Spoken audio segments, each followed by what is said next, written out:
Kita dikasih ember, ditaruh nih buat di kamar, kita kencengin AC. Pokoknya tiap hari, tiap malam itu kita kalau mau minum itu air AC. Kalau nggak ada air AC, otomatis air laut. Kan? Sampai 10 bulan kita mengalami seperti itu. Waktu saat itu melihat orang Somalia kok bisa Facebookan nih. Nah kebetulan ada inisiatif. Bagaimana? Kita nggak ada uang sama sekali dong. Nah, oh yaudah tukar barang. Nah kita barter. Kita tukar apa? Handphone. Oh, handphone dikasih? Handphone saya kasih. Saya korbanin handphone sama saya pinjam waktu saya itu. Saya masih ingat punya orang Karawang gitu. Saya pinjam kamera. Saya tukar juga buat tambah kuota. Nah, jadi saya tukar handphone dikasih SIM card, kuota berapa giga nggak cukup. Kita komunikasi, lapor ke perusahaan, malah perusahaan ngancam terus. Akhirnya saya lapor ke KBRI. Kalau nggak salah itu di Nairobi adanya. Soalnya Kenya. Iya di Kenya. Di Somalia nggak ada KBRI. Cuman sangat disayangkan responnya pemerintah Indonesia di luar negeri itu sangat lambat. Jadi kalau kita mau menuntut konteks pelindungan, apakah sebaik-baiknya pelindungan itu kembalinya ke uang lagi, atau kita memang berperspektif bahwa kita harus merebut ruang di mana para pelaut kita, pekerja kita harus mengorganisasikan diri sehingga dia bisa bernegosiasi untuk kepentingan mereka gitu.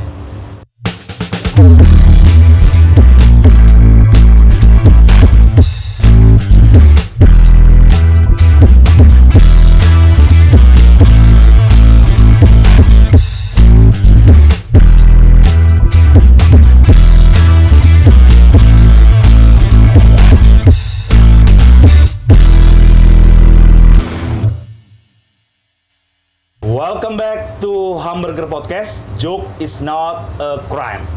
Teman-teman, bagi kalian pencinta seafood, bagi kalian yang suka makanin cumi-cumi, tuna, kemudian juga apa itu namanya tuh? Apa aja tuh produk seafood tuh?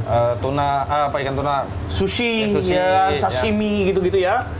Kalian wajib dengerin konten kita hari ini karena kita akan ngelihat bagaimana sushi sampai terhidang di meja makan kalian, tapi kita lihat dari prosesnya, gimana ikan ditingkap, gimana ikan ditangkap, dan kita sudah bareng-bareng sama para Popeye atau Popeye the Sailorman atau kita sebut sebagai nelayan-nelayan yang kemudian juga kadang beroperasi di domestik laut Indonesia maupun juga keluar Indonesia sebagai nelayan migran.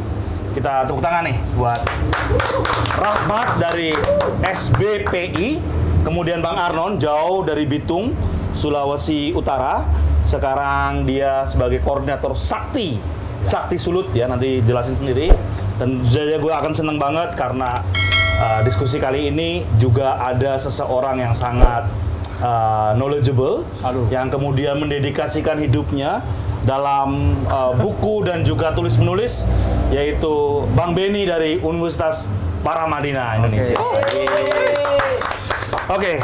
Nah ini kalau kita ngomongin soal rantai gimana seafood dihidangkan di meja kita, itu kan kadang-kadang kita taken for granted aja. Kalau gua punya duit, kalau gua mau ngegaya, ya gua makan seafood, ya kan? Tapi di balik mendapatkan katakanlah ikan itu sebenarnya gimana sih prosesnya kerja-kerja di laut itu? Mungkin gua akan nanya dari baik Rahmat maupun Bang Arnon yang kemudian bisa ngejelasin situasi kondisi orang-orang yang bekerja sebagai nelayan penangkap ikan yang katanya itu adalah kerjaan yang paling 3D ya. Difficult atau susah gitu ya, dangerous atau bahaya, dan dirty ya, kotor gitu ya. Tapi ya 4D bang. Satu lagi apa? Deadly. Oh iya, paling mematikan. Itu laporan itu. Salah satu kerjaan paling yang horrible ya situasinya. Bang Arnon atau Rahmat silakan. Ya, Bang. Ketua dulu lah. Kita lihat pengalaman di lapangannya dulu. Yang senior. Ya. Perkenalkan dulu nih. Boleh lah. Perkenalkan sama diri. jemaah hamburger. Ya. Perkenalkan diri, nama saya Arnon Hiborang, Ketua Umum Serikat Awak Kapal Perikanan Bersatu Sakti Sulawesi Utara. Sakti ya. Ya, di mana Sakti ini terbentuk dari tahun 2020 atas niat awak kapal perikanan itu mempunyai satu wadah.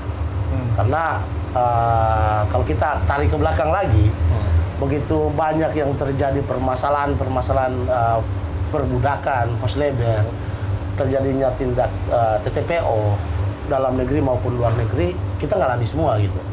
Jadi bagaimana di ke depan ini kita bisa punya wadah dan membela hak-hak itu. Nah, maka itu terbentuklah Sakti itu. Serikat ya. Serikatnya. Nah, dalam hal ini apa yang disampaikan teman-teman terkait terjadi permasalahan di atas kapal itu memang benar bahwa orang bekerja dengan waktu yang panjang, orang memang eksploitasi. dieksploitasi atau dipaksakan harus bekerja dan terus rodi, kan itu terjadi. Apalagi kalau kita mau buka di data kita, di data yang masuk ke saya, laporan yang masuk di Sakti Sulut itu ada 66 kasus yang dilaporkan. Tahun ini? Ya, dari tahun 2021. Oh, 21 sampai sekarang Ya, ya? korbannya 90 orang. 90 orang Di mana korban. Dari tahun 2021 itu, dari data kita itu, ada 34 orang yang meninggal di atas kapal perikanan domestik. Bayangkan. Penyakitnya sama semua, asam lambung. Nah, itu menjadi bingungan. Nah, kenapa sih bisa... Mah? Iya, mah. Oke. Dalam kata kasarnya. Ya. Bukan kata kasarnya, tapi bahasanya mah. Penyakit yang mengakibatkan itu asam lambung atau infeksi lambung. Nah, Bukan pah ya? ini bukan pah, Ya, mah. mah ya. Nah, dari dalam artinya setelah kita coba mempelajari kenapa sih bisa terjadi hal ini, ternyata teman-teman ini yang bekerja di atas kapal itu dari segi makanan itu tidak sesuai dengan apa yang mereka bekerja. Jadi kenapa tidak sesuai? Seakan-akan makanan super mie itu menjadi makanan pokok kepada teman-teman yang bekerja di awak kapal ikan domestik. Jadi seakan-akan itu menjadi makanan pokok. Artinya kalau kita melihat sebelum di moratorium dulu, masih ada kapal-kapal perikanan Taiwan yang ada di Indonesia, kita dulu bekerja di situ, orang meninggal di atas kapal itu seakan-akan hal yang memang unik. Baru kedengaran ada orang meninggal di atas kapal. Itu orang berbondong-bondong menanya-nanyakan. Tapi di kapal domestik ini seakan-akan ini hal yang biasa-biasa saja gitu. Nah, dalam ini karena mungkin kita juga bisa mungkin penilaian kita sendiri dari Sakti sendiri. Ternyata kalau dulu memang di kapal Taiwan itu jaminan untuk kita sesuai dengan apa yang kita kerjakan. Tapi di kapal domestik ini ya kalau kita melihat video-video yang dibagikan teman-teman awak kapal perikanan itu bisa lihat sendiri itu makanannya apa gitu. Nah, video-video mereka macam di Facebook mereka bagikan, ini kita lagi di kapal lagi makan dan kelihatan tuh. Makanannya apa? Makanannya apa? Nah, seakan-akan makanan mie itu menjadi makanan pokok untuk mereka mengkonsumsi. Kalau di kapal Taiwan itu makanan mie itu bukan makanan pokok, tapi itu hanya makanan sampingan. Jadi ada perbedaan. Kita makanan pokok tetap nasi gitu. Mie itu hanya makanan kalau bila mana kita bekerja lebih waktu. Kalau bukan mie, roti, hanya makanan apa ya? Suplemen Ya, tambahan. tambahan. Snack itu. Ya, additional. Oke. Jadi Bang Arnon tadi sudah ngasih gambaran sedikit ya soal banyaknya soal-soal kematian ya di atas kapal gara-gara asupan gizinya, dan juga soal-soal tadi juga sempat nyinggung tuh adanya forced labor atau praktek kerja paksa, dan juga tadi agak sedikit nyebut kata-kata yang agak asing di telinga kita, TPPO atau tindak pidana perdagangan orang. Aku rasa Rahmat ini kita harus bersimpati karena Rahmat adalah salah satu survivor ya, atau kemudian penyintas. Dulu pernah jadi korban tindak pidana perdagangan orang. Nah, kamu bisa cerita, Rahmat, bisa terjadi perdagangan orang tuh kayak gimana di sebagai awak kapal penangkap ikan ya? Oke, sebelumnya perkenalkan, nama saya Rahmatullah. Dari SBPI Serikat Buruh Perikanan Indonesia yang dulu bisa dibilang terbentuk oleh 40 ABK korban human trafficking. Semuanya korban? Semuanya korban. Salah satunya kamu? Salah satunya saya. Dulu SBPI, Serikat Buruh Perikanan Indonesia. Perikanan Indonesia. Dulu dibentuk 2019. Cuman karena kita terlalu fokus dengan kasus kami yang sampai saat ini mandek, tidak tahu dengan kejelasannya, sehingga mereka bosan dan mereka pergi. Dan akhirnya saya pribadi bersama beberapa rekan-rekan 2023 ini fokus untuk mencatatkan SBPI dan menjadi sebuah wadah perlindungan untuk pekerja migran ataupun domestik. Oh, migran dan domestik. Ya, karena kami tidak mau lagi ada korban-korban human trafficking yang selalu kami dengar di kemudian hari. Ya, kasusmu sendiri gimana? Kasusku pada, ya sedikit cerita, kasusku pada 2018. Yang pertama saya diberangkatkan oleh perusahaan, saya langsung aja sebut, PT MSI. Nggak apa-apa dia mau ngancam juga, orang udah di penjara sih.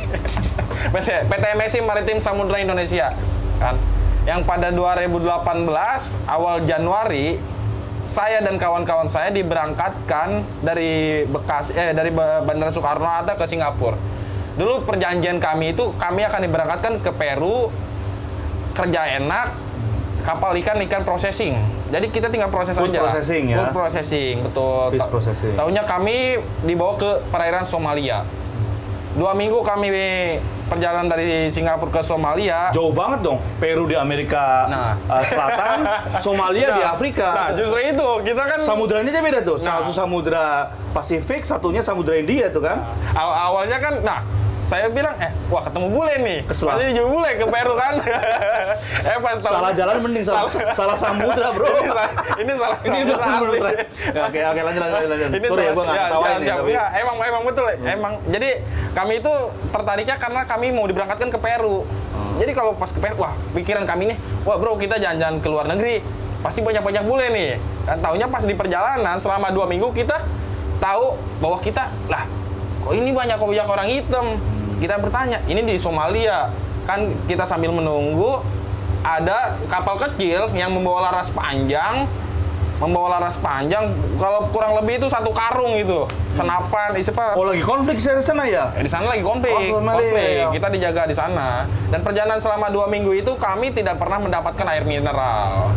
Sedangkan ketika kita pas di Somalia, kita nyari air mineral itu adanya di Palka khusus untuk orang Cina.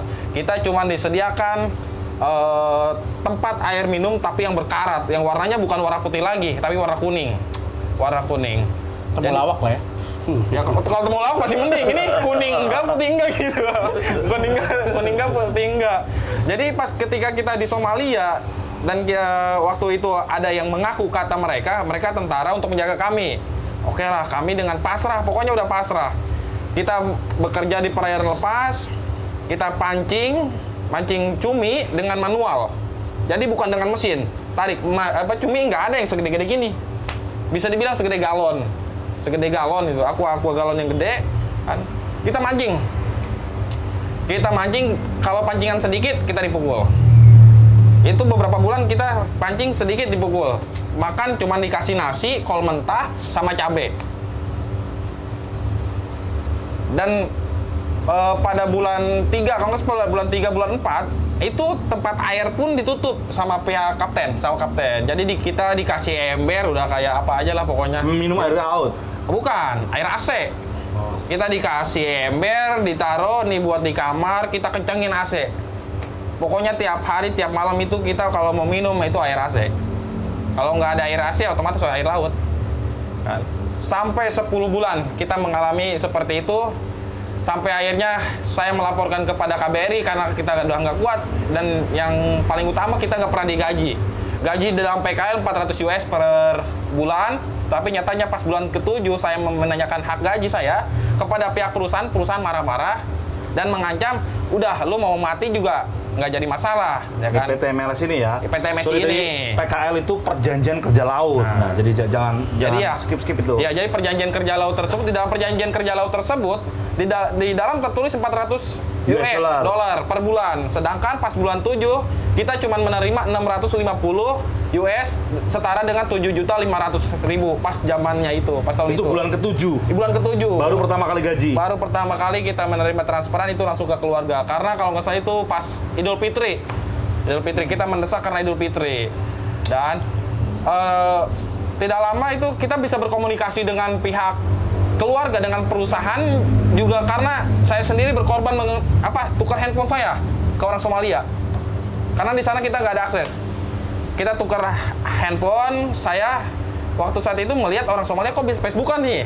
Nah kebetulan ada inisiatif, bagaimana? Kita nggak ada uang sama sekali dong. Nah, oh yaudah tukar barang. Nah kita barter. Lu tukar apa? Ke orang? Handphone. Oh, handphone dikasih? Handphone saya kasih. Saya korbanin handphone sama saya pinjam waktu saya masih ingat punya orang Karawang gitu, saya pinjam kamera.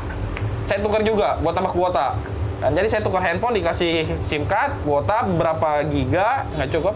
Kita komunikasi, lapor ke kemana? perusahaan, malah perusahaan ngancam terus. Akhirnya saya lapor ke KBRI. Kalau nggak salah itu di Nairobi adanya. Kenya. Iya di Kenya. Di Somalia nggak ada KBRI. Cuman sangat disayangkan responnya pemerintah Indonesia di luar negeri itu sangat lambat. Sampai bertanya, kenapa kamu ingin pulang? Orang di sana ada yang meninggal. Karena kenapa meninggal? Dia keracunan makanan. Ya sekarang sehat, besoknya tiba-tiba meninggal. Pas kita cek, makanan itu expired semua. Yang dikasih ke kita itu bumbu keracunan. Ya. Sehingga saya tetap bersisih kukuh untuk minta pulang, meski kapten melarang. Sampai, wah, kawanku juga depresi mah. Jadi saya juga sempat depresi. Gue kalau mati gimana nih? Kalau niatnya mau loncat ke laut, orang lautan lepas kan. Cuman kalau dalam pikiran gue, kalau saya mati, perdagangan orang ataupun yang bisa dibilang sekarang TPPO human trafficking tidak bakalan terbongkar. Sehingga saya meminta waktu itu membuat status di sosial media, meminta bantuan pertolongan dan disambungkan kepada dulu itu ada serikat Pergerakan Pelaut Indonesia, dan mereka yang membantu support keluarga datang ke Jakarta dan ke Kemenlu. Cuman waktu saat itu masih sangat lambat. Responnya sangat lambat, pemerintah Indonesia sangat lambat, tidak cepat menanggapi. Sedangkan yang korban di sana itu bukan cuma 1, 2 orang yang meninggal. 2 orang meninggal. 2 orang Jadi meninggal. temenmu itu ya? Iya, orang dari Cina sama dari Filipina meninggal itu kan. Oke. Satu kapal ya? Satu kapal meninggal. Gara-gara keracunan tadi? Ya, keracunan. Oke. Stop dulu ya. Ini horrible banget story-nya. 10 bulan minum air AC. 10 bulan minum AC, 10 bulan ke mandi. 10 bulan kurang lebih nggak mandi. Gajian cuma 7,5 juta dan dibayarkan pas mau Idul Fitri. Itu 7 bulan kerja ya, baru dibayar. Kemudian dijanjikan 400 ya, 400 USD. Sementara ketika dia respon harus barter dulu untuk beli kuota gitu ya, pakai kamera, pakai HP gitu ya. Udah dilunasin belum? Udah dilunasin. Udah sampai sepatu, baju pokoknya dikasih ke semua orang Somalia. Untuk bisa connect, untuk bisa ngelaporin meskipun responnya lambat. Ini sebelum kita ke Mas Benny, aku pengen gue yakin banget Bang Aron punya, kita nggak lagi mengharu biru ya, nggak mau mengais-ngais pemirsa untuk ikut kasihan, tapi sebenarnya pasti situasinya sangat parah gitu. Ya. Bang Aron pernah punya pengalaman parah apa tuh? Ini artinya begini, kebetulan saya juga pernah bekerja tapi bekerja di migran itu cukup lama. Kapal migran, kapal Taiwan, berbendera di kapal Taiwan ya? Taiwan. Dari tahun 2002 sampai tahun 2016. Wih, itu lama banget itu. Jadi itu 14 tahun. Senior. Yang pertama, artinya begini. Dari tahun 2002 itu sampai dengan tahun 2015 ke bawah, kita itu nggak tahu dikategorikan pekerja apa. Jadi kenapa saya mengatakan pemerintah Indonesia itu seakan-akan mengizinkan penduduknya untuk bekerja secara ilegal di negara orang. Saya akan cerita pengalaman saya yang sangat pahit dan sampai sekarang itu masih teringat. Jadi pada waktu itu kalau nggak salah itu bukan nggak salah tapi tahun 2005 pas tepatnya bulan November kita berangkat ke Filipina. Bukan Filipina, ke Hong Kong. Jadi kita berangkat ke Jakarta. Jadi baru itu kita dengar kita akan berangkat ke Hong Kong dan merasa waduh enak nih, lihat Hong Kong nih. Biasanya lihat di TV kan. Peru nih, bule-bule. Kita langsung pergi. Tanpa kita sadari bahwa mungkin lebih sadis lagi dari apa yang cerita Bang Rahmat. Jadi pas kita berangkat, kita kebetulan dari Bitung itu ada 9 orang.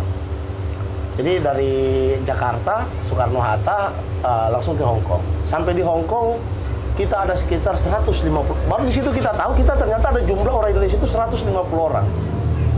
Kenapa? Ternyata dari PT-PT yang lain itu baru ketemu di satu tempat, satu titik. Dan bayangkan dari 150 orang ini, hanya satu yang bisa berbahasa Inggris. Jadi yang satu ini kalau dia ke kiri, semua ke kiri. Seperti bebek yang itik yang di sawah itu. Satu ke kiri, semua ke kiri. Satu ke kanan, semua ke kanan. Dan nggak tahu kita harus ini kemana, siapa yang mau jemput gitu. Nah ternyata saya masih ingat namanya sampai sekarang, orang Hong Kong, namanya Mr. Lee, menjemput kita keluar. Baru kita tahu ternyata bukan cuma 150. Jumlah itu kurang lebih 900 orang yang tergabung dengan beberapa negara. Oh, nggak cuma Dari Indonesia, Ah. Vietnam, China, Filipina, Vietnam, Bangladesh. Oh, Bangladesh nggak? Tuh. Jadi kita tergabung di situ, tapi paling banyak itu orang Indonesia. 150 itu. Lebih. Oh, lebih. Karena tadi itu baru ketemu di satu titik. Oke. Nah, bayangkan kita sampai di Hong Kong itu saya masih ingat jam 6 pagi. Naik apa? Naik kapal? Pesawat. Pesawat dulu ya. Naik pesawat sampai di Hong Kong jam 6 pagi. Kita dibawa keluar itu jam 2 Sama Mr. Lee ini ya? Jam 5 sore, iya sama Mr. Lee dibawa keluar. Nah, dibawa keluar ini naik di bis. Kita ini pikir bahwa di bis ini kapal-kapalnya udah nunggu nih, harus naik ke kapal. Nah, ternyata nggak ada kapal. Bawa ke taman itu waktu kebetulan ada TKW yang ada di situ, saya menanyakan, Mbak, taman ini namanya apa? Itu Victoria katanya, Park. Taman tempat pertemuan orang Indonesia. Victoria Park. Ya, itu. Victoria Park. Ya. Nah, Tahun 2005 ya? Iya, 2005. Ya, terus, Jadi terus, sampai di situ dari jam 6 sampai dengan jam 5 sore itu kita nggak tahu makan di mana. Nggak makan. Bahkan di taman itu ada salah satu Seharian toilet, penuh ya? Satu hari penuh. Kita itu makan minum nggak minum. Jadi minumnya itu di air di toilet itu. Kita minum itu. Sampai saya waktu itu kebetulan ada orang Indonesia, Mbak bisa bantu beli roti nggak? Beli roti. Bayangkan, saya juga berpikir roti dibeli 2 kantong ini mau kasih makan di masyarakat dengan lebih 150 mas, sekitar 500 orang. Ini mau bagi gimana? Tapi udah, yang penting kita separuh-separuh, yang penting semua makan lah. Nah, pikirnya udah kapal datang ambil baru kita makan. Nggak tahu datang speedboat di jam 9 malam.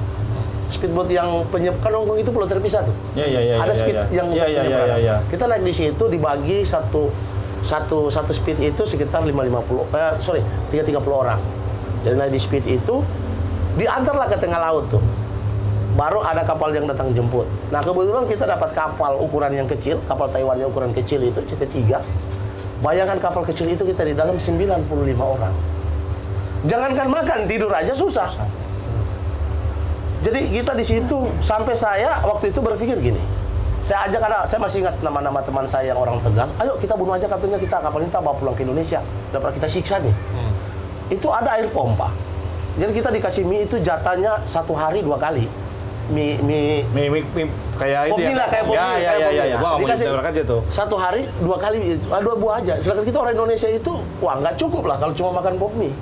Nah, air yang untuk kita itu di waktu kan dulu itu belum ada cok-cok lah, istilah masih pompa manual itu. Cok-cok apa cok-cok? Cok itu semacam pompa yang cok itu sudah pakai dinamo. Oh iya. Nah, iya. itu masih manual, masih pakai pompa itu, pompa manual itu. Di pompa gini yang keluar itu bukan air, karat dulu. Iya. Iya. Karat dulu, mau nggak mau harus minum. Karena kalau kita mau masak mie itu terus kita nunggu masak air, nggak kuat, nggak mampu lah, nggak cukup untuk orang kita kasih minum, nggak tahu taruh di mana air minumnya. Jadi mau nggak mau minum air mentah itu. Nah, kebetulan saya 6 hari di situ. 6 hari kapalnya datang ngambil. Jadi dari penampung itu kita terus operasi beberapa bulan ditangkap di Australia, gitu. Artinya ditangkap Australia terus deportasi pulang. Nah, dari sisi itu setelah saya kebetulan ada teman saya mempertanyakan beda kapal nih. Kita ketemu di Solomon, daerah Solomon. Saya tanyakan ke dia, kamu ikut penampung itu enggak? Ternyata dia, bayangkan mas, 4 tahun nggak pernah lihat daratan. Gila. Nggak pernah lihat. Sekarang ini enak udah ada handphone. Dulu tuh nggak ada handphone. Jadi 4 tahun nggak pernah lihat daratan. Setiap kapalnya mau masuk ke Taiwan, mereka itu dititipin di penampung. Kapalnya masuk ke Taiwan, balik lagi baru diambil lagi. Dulu nggak ada handphone. Iya, ada handphone sih, Motorola yang masih pakai Dan nggak antena ada itu. TPPO dulu. Nggak ada. Bukan nggak ada TPPO. TPPO-nya ada, cuma nggak sadar. 2007 ada TPPO. Belum rame TPPO dulu. Iya. Rame, karena ini yang bikin rame kan ini. Iya, iya. Ininya yang bikin rame. Nah, kalau jadi kita berbicara itu. Jadi Faktanya ya. faktanya. Sampai saya bukan cuma itu. Kalau mau berbicara ini bicara pahitnya. Di kapal Taiwan itu bukan kapal Taiwan, di kapal ikan itu nggak ada yang enak. Siapa yang bisa bilang kapal Taiwan itu enak pasti saya bantah. Di kapal Taiwan, bukan kapal Taiwan, kapal ikan itu nggak ada yang enak. Kapal ikan manapun. Kapal ikan manapun, sama saja. Gitu. Karena namanya kita masih bekerja dan kita itu kalau bekerja dulu itu mungkin kalau saya sih nggak pernah dipukulin seperti apa yang sampaikan Om Rahmat tadi lah. Karena mungkin saya kalau dulu nyawa ganti nyawa gitu. Karena posisinya kita, itu saya dulu gini prinsipnya. Bekerja di atas kapal itu ibarat lembaga kedua. Siapa yang berani, dia akan menang. Kalau kita takut, otomatis seperti apa yang Rahmat sampaikan, loncatlah ke laut. Hal yang sampai sekarang saya ingat, kita Indonesia 4 orang. Chinese itu ada sekitar 9 orang.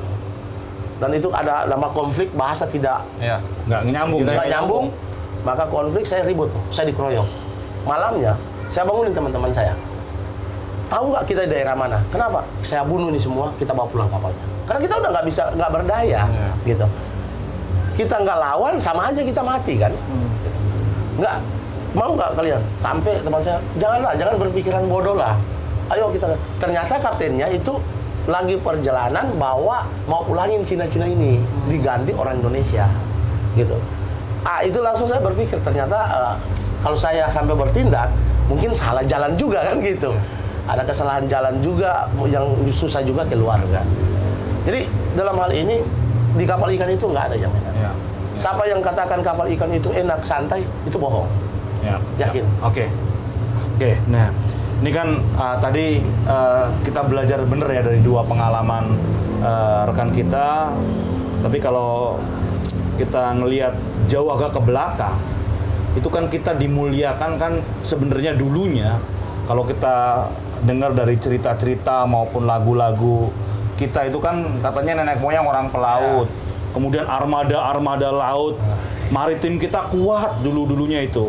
Kita terkenal dengan katakanlah negeri bahari gitu, menguasai laut kemana-mana sampai Madagaskar, sampai mana-mana kita. Bahkan Australia pun orang Bugis yang nemuin sebelum James Cook katanya gitu. Dan ini kemudian berbanding terbalik dari cerita 2 teman ini. Yang dirasakan teman-teman tuh begitu, mohon maaf, kok begitu tersiksanya ya, begitu horrible-nya, begitu jauh dari apa yang kita tahu bahwa Indonesia atau mungkin Nusantara atau Majapahit itu ya sangat mulia nih dari penguasaan laut itu. Kemudian begitu jadi hinanya gitu, jadi kok diperlakukan seperti ini. Nah gimana nih? Sekarang pertanyaannya, dari hina menjadi mulia gimana nih Bang? Pertanyaan ke akademisi harus kayak gini nih levelnya nih. Gimana mengembalikan kejayaan maritim? Katanya rezim Jokowi juga ingin nggak mau lagi memunggungi laut, katanya. Mau kemudian menjadikan tol, tol laut. Laut bukan menjadi pemisah tapi penghubung antar pulau. Nah, gimana itu semua di zaman beberapa pemerintahan ini zamannya Jokowi pasti kan? Ini 2005 mungkin awal-awal reformasi. Ini gimana nih? Apakah kemudian komitmen menjadikan negara maritim, poros maritim dunia, nggak tanggung-tanggung, balik kayak zaman Sriwijaya Majapahit mungkin? Gimana Bang? Saya itu sebenarnya nyiapin jawaban TPPO ya.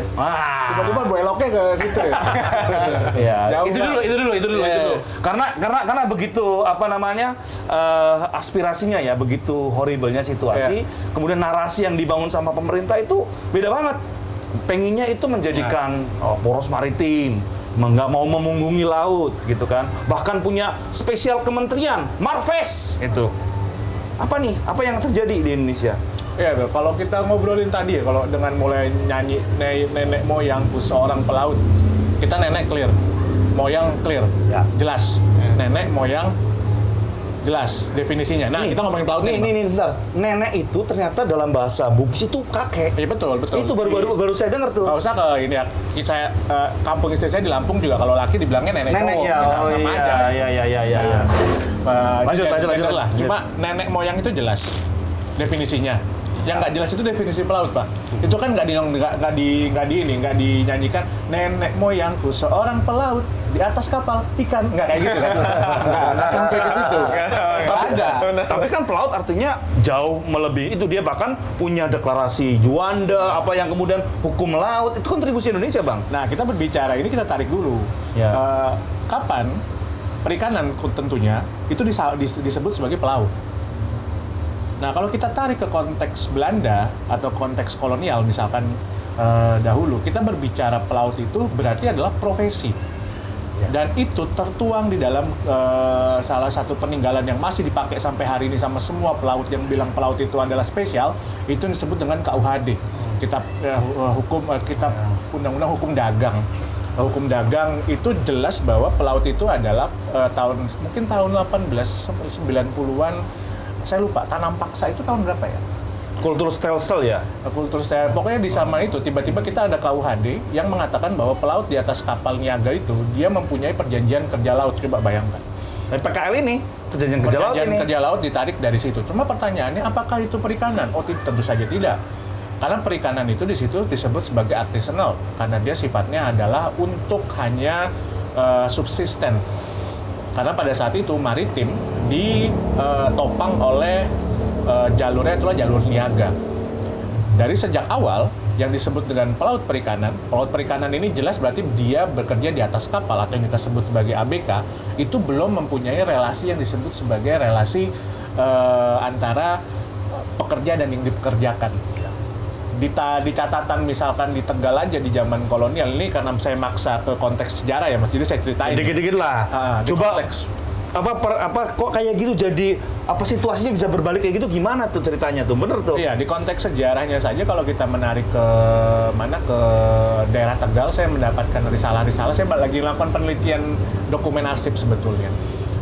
Pola relasinya juga adalah pola relasi yang sepatnya hari ini komunitas nelayan kecil itu menjual komoditasnya kepada kongsi dagang Cina dengan pengusaha pribumi di sini. Jadi relasi kita dengan Cina untuk perikanan ini sebenarnya jauh dari konteks 1800-an, mungkin 1900-an sih harusnya. Pada masa-masa kolonial seperti itu. Jadi posisi perikanan pada saat itu adalah posisi yang sangat subsisten dan dia itu sifatnya adalah seperti mungkin usaha-usaha kecil. Jadi tidak ada perubahan secara signifikan bahwa itu skalanya industri, Bang. Nah, pertanyaannya kapan tiba-tiba perikanan jadi skala industri? Jadi komoditas industri ya? Nah, itu persoalannya. Karena komoditas industri, kita tahu lah kapasitas nelayan kecil sampai hari ini aja berbicara dengan penangkapan ikan terukur, dia tidak akan mampu untuk menyaingi skala produksi karena kapalnya ya kecil, gitu kan. Itu udah ada 5 GT, 10 GT dan segala macam. Tapi yang pertanyaan kemudian adalah kapan skala perikanan itu menjadi besar dan sifatnya industri? Sifatnya industri apakah 1960-an, apakah 19 berapa? Nah, saya masih mencari tahu sebetulnya. Cuma kalau di Irlandia, di Inggris dan segala macam itu udah di tahun 1900-an skalanya sudah menjadi industri. Tapi kalau kayak di Taiwan, di Cina atau di Korea, Jepang itu kapan dia menjadi skala industri? Itu saya masih nge-trace. Di home scaling ya, yang cuma kebutuhan paling pasar-pasar tradisional, jadi kemudian kebutuhan ekspor impor ya. Iya, dan itu kan sama semua tragedi komoditas ya. Misalkan contoh sawit di Malaysia, garmen orang-orang yang akhirnya penduduk lokal nggak mau bekerja yang sifatnya dibilang kotor, dirty, akhirnya mau nggak mau dia mencari pekerja migran. Misalkan seperti itu. Nah, pada konteks ini akhirnya ya mau nggak mau ya pendekatannya jadi sangat center periphery gitu, antara tengah dan pinggiran. Mau nggak mau kita ini adalah negara supply labor. Makanya ketika berbicara tentang forced labor dan human trafficking, apalagi tadi dibilang ini dari yang masa jaya dengan masa kelabu dan segala macam, perspektif kita ini sebetulnya adalah perspektif untuk melihat komoditas yang dijual itu ikan atau komoditas yang dijual itu orang. Di kasus pekerja migran, terutama pekerja migran di perikanan, itu dua-duanya, Bang. Ikannya dijual, orangnya juga dijual. Itu tadi di tempat penampungan doang ya. Kemudian di 4 tahun bayangin coba.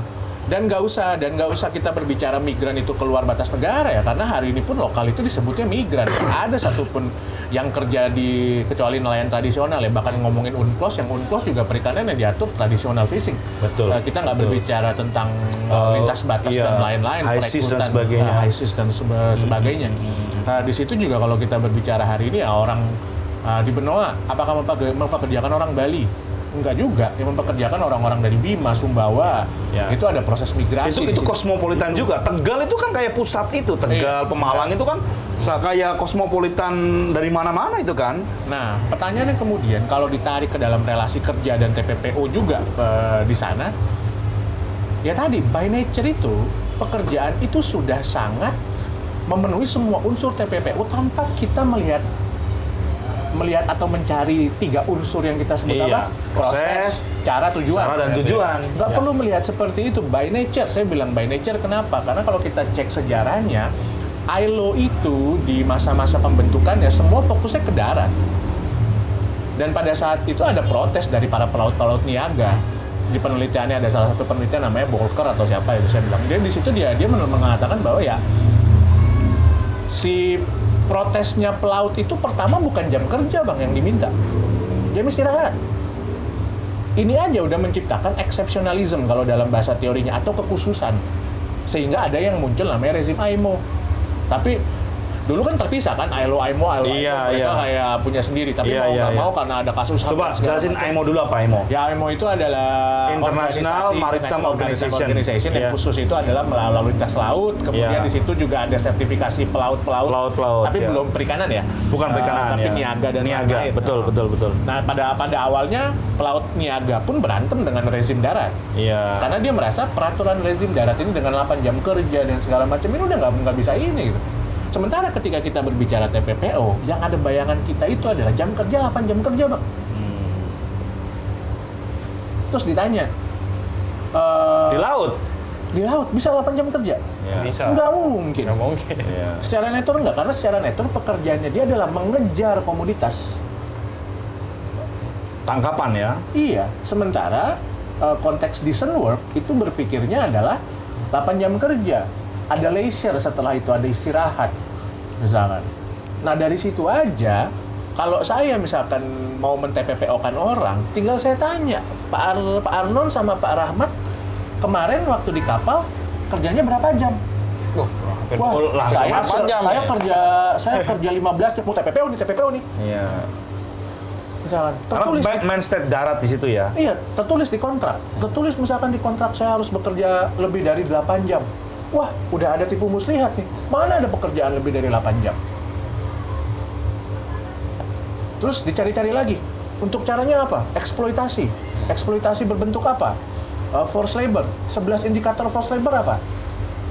Kerja paksa ya. Kerja paksa. Bang, nggak usah ngelihat yang nggak dibayar dan segala macam. Satu aja kita fokus, isolation. Mana ada di kapal itu kita bisa bergerak bebas? Ya. Iya. Itu sudah TPPO kalau kita mau ngomong begitu. Nah, pertanyaannya kalau ngomongin TPPO kita itu sudah mengakomodasi cara kerja belum?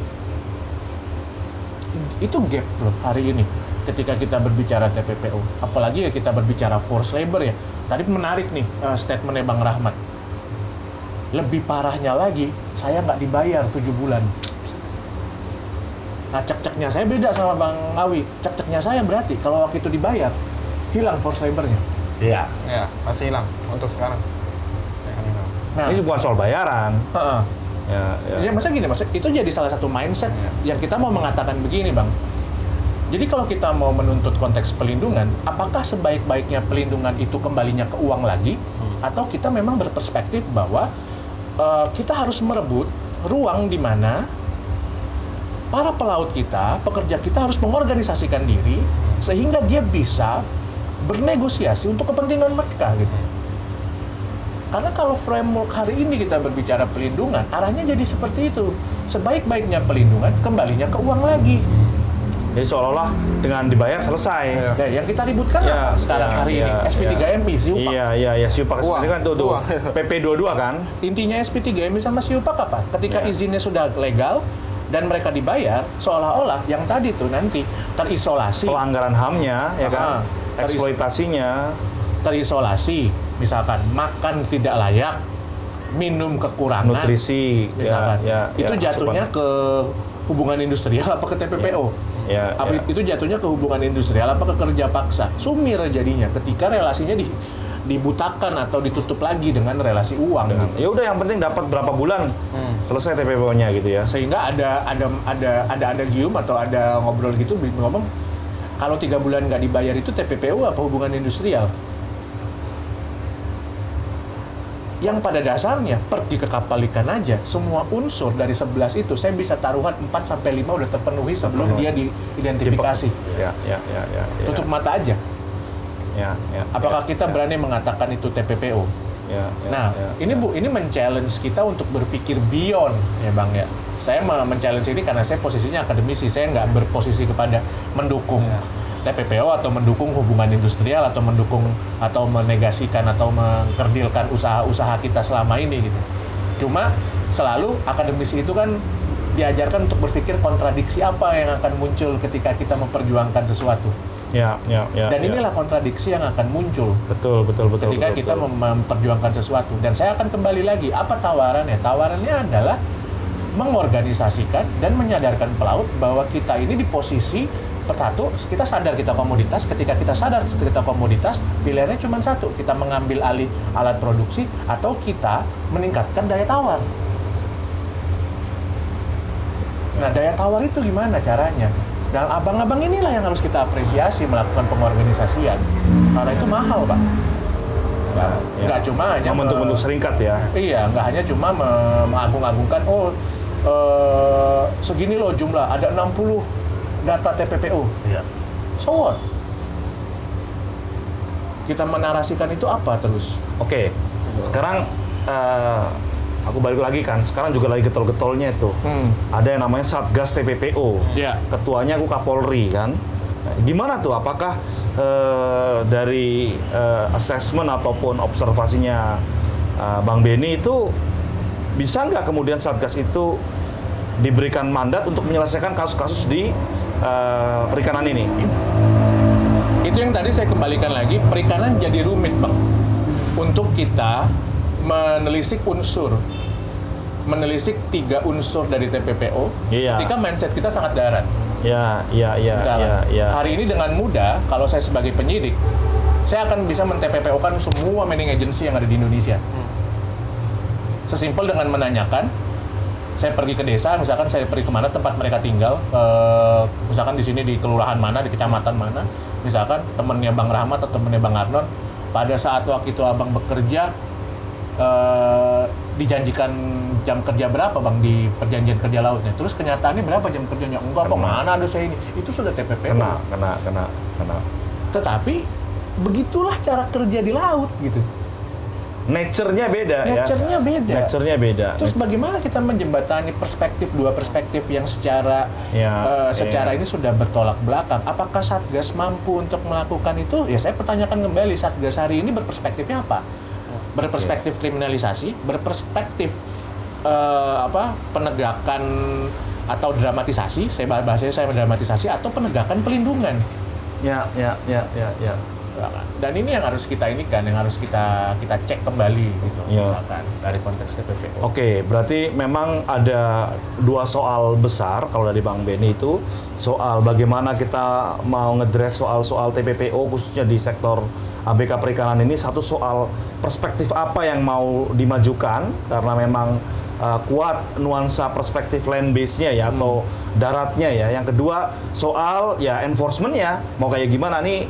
Ini 2 hal yang mungkin nggak akan selesai juga kita bahas. Mungkin harus ada perlu sesi khusus berkaitan dengan bagaimana peran ya katakanlah Satgas ini ataupun aparat-aparat yang tentu kita apresiasi dia sudah mau bergerak, mau mencoba mengatasi satu persoalan. Nah, mungkin terakhir bagi kita malam ini berkaitan juga dengan banyaknya atau masih maraknya gitu ya, yang kelihatan seperti fenomena puncak gunung es itu.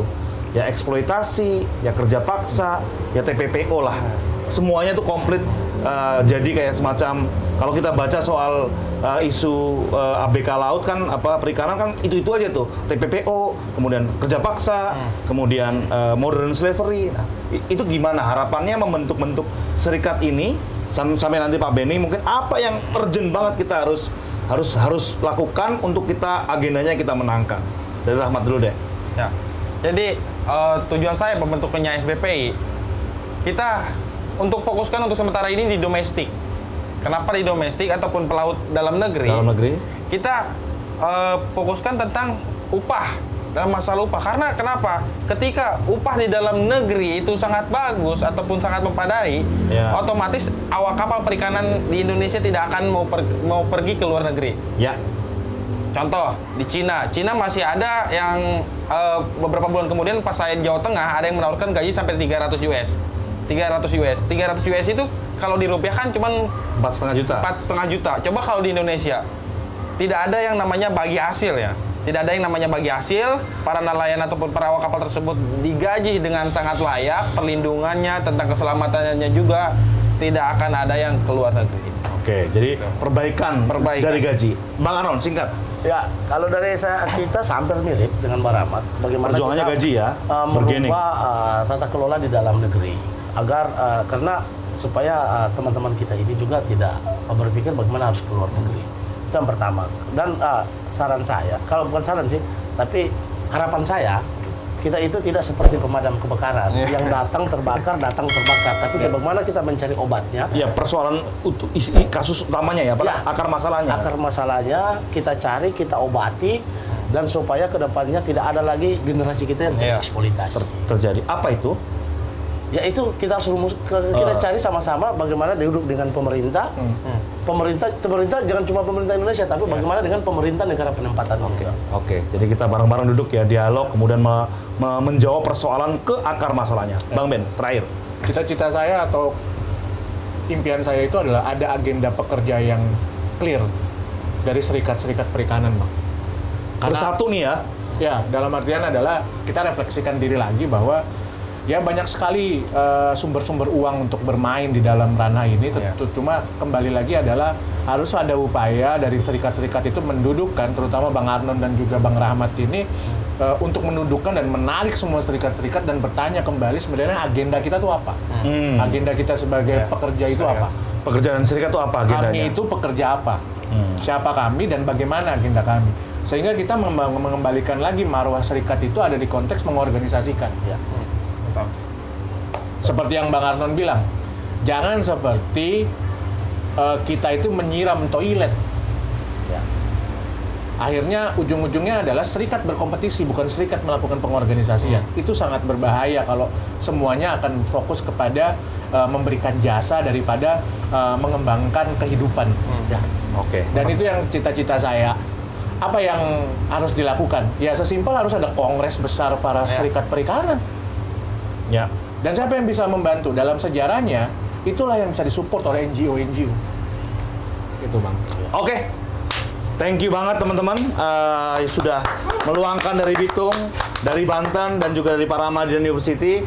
Ini ada banyak sekali persoalan yang nanti pelan-pelan kita kenalkan dan kita kemudian bahas lebih jauh. Tapi untuk kali ini, saya rasa kita cukupkan karena memang waktu juga yang kemudian membatasi kita. Thank you. Terima kasih semua. Terima kasih. Salam sehat ya teman-teman. Salam Bye. sehat.